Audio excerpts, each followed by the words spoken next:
लोगों की समस्याओं का होगा निराकरण, सफाई कर्मियों की हल की जाएगी समस्या। बताते चले, सफाई कर्मचारी आयोग, सामाजिक न्याय एवं अधिकारिता मंत्रालय, भारत सरकार द्वारा सदस्य पद पर नियुक्ति हुई सुषमा गौड़ियाल ने कहा कि सफाई को लेकर लोगों की समस्याओं का निराकरण किया जाएगा, तो साथ ही सफाई कर्मचारियों की समस्याओं का भी समाधान किया जाएगा।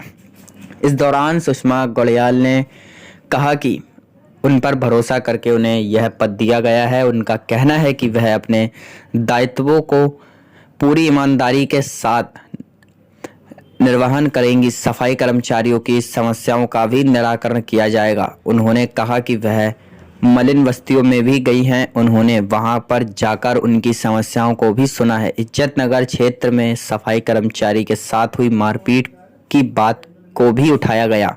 उन्होंने कहा कि अभी उन्हें पद ग्रहण किया 2-3 दिन ही हुए हैं। धीरे धीरे वह बातों को समझ रही हैं और सभी समस्याओं का निराकरण कराएंगी। ठेके पर कार्यरत सफाई कर्मियों के बारे में भी बात हुई। उन्होंने कहा कि उनकी इस बारे में अपर नगर आयुक्त से बात हुई है। आगे जो भी कदम उठाना होगा उसके लिए उठाया जाएगा। सबसे पहले मैं समस्त पत्रकार बंधुओं का अभिनंदन करती हूँ।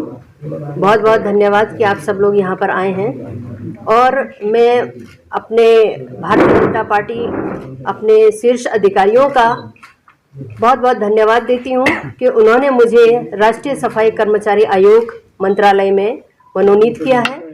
और मेरी अपनी पूरी कोशिश होगी कि मेरे जितने भी सफाई कर्मचारी लोग यहाँ पर हैं या जो सरकार के नियम इन लोगों के लिए बनाए गए हैं, उनसे मैं इन लोगों को भी अवगत कराऊं और उनके जो समस्याएं हैं उन समस्याओं का समाधान मैं करना चाहती हूं।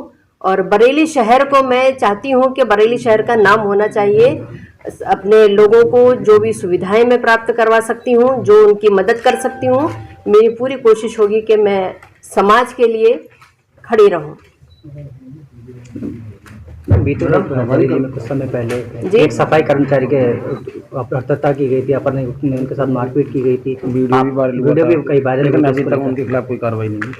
देखिए, अभी दायित्व लिए हुए मुझे अभी 2 दिन 3 दिन ही हुए हैं और मैं अभी धीरे धीरे, जैसे कि आज भी मैं मलिन बस्तियों में गई हूँ, मैंने वहाँ पर भी बहुत सारी समस्याएं सुनी हैं। परसों मैं यहाँ आई थी और 2 दिन से मेरे लगातार भ्रमण चल रहा है।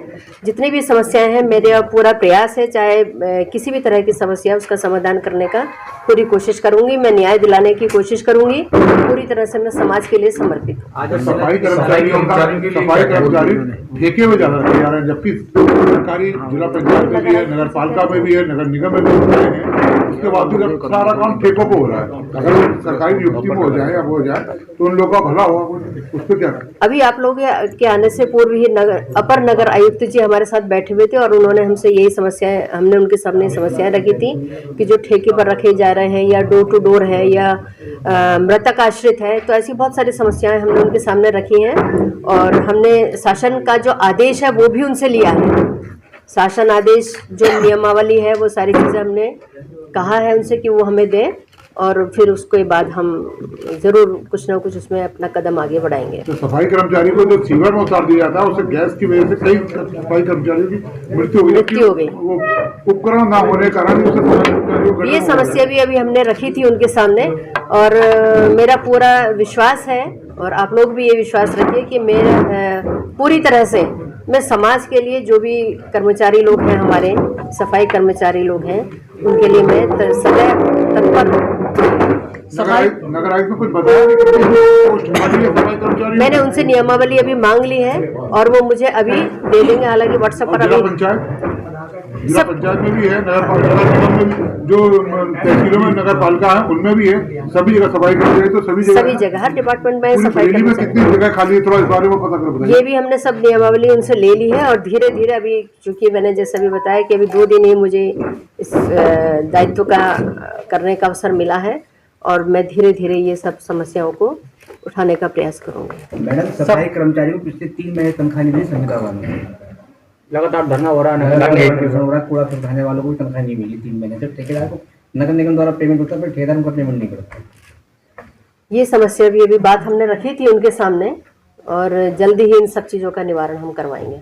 मैं करवाऊंगी। मेरा पर आप ये विश्वास रखिएगा कि ज़रूर मैं मेरा पूरा प्रयास और बहुत कोशिश मैं करूंगी कि अपने लोगों को कहीं पर भी किसी तरह की कोई दिक्कत ना आए। जितनी मेरे से मदद हो सकती है मैं पूरी तरह से कोशिश करूंगी। आप 2 दिन से लगातार आप निरीक्षण कर रही हैं, क्या क्या खामियां पाई गई, क्या क्या जो खामियां मुझे मिली थी, मुझे सबसे ज़्यादा एक खामी अभी जो मैं एक बस्ती में गई थी तो वहाँ मातृशक्ति की मुझे मिली थी कि जो महिला कर्मचारी हैं, हमारे सफाई कर्मचारी हैं, उनका जो ट्रांसफ़र कर दिया काफ़ी दूर करा है। तो मैंने अभी उनसे सर से यही मैंने कहा था कि भाई महिलाओं का एक जो नियम है, नियमानुसार ट्रांसफ़र कितने से कितने दूरी तक हो सकता है वो मुझे आप दीजिए, क्योंकि ये तो मातृशक्ति के साथ उत्पीड़न है कि अगर उनको बहुत दूर तक भेजा जाए, ये उत्पीड़न है उनका। तो मैंने अभी ये वाली बात भी उनके सामने रखी है कि उनका ट्रांसफ़र महिलाओं का बहुत ज़्यादा दूर नहीं होना चाहिए। मैम ऐसे कई लोग हैं, अधिकारी हैं, आप यहाँ पर तो आप बताती, फिर उसके बाद में ठंडे बस्ते में रख दी जाती, कोई कार्रवाई नहीं होती, उसके लिए क्या आप निभाएंगे? उसके लिए ये है कि अभी जैसे अब मुझे दायित्व ये मिला है, चूँकि मैं बरेली शहर से हूँ तो मैं यहीं रहूँगी।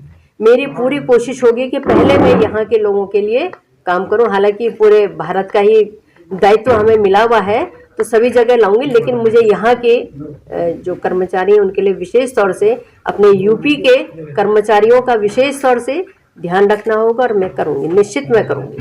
ठीक है।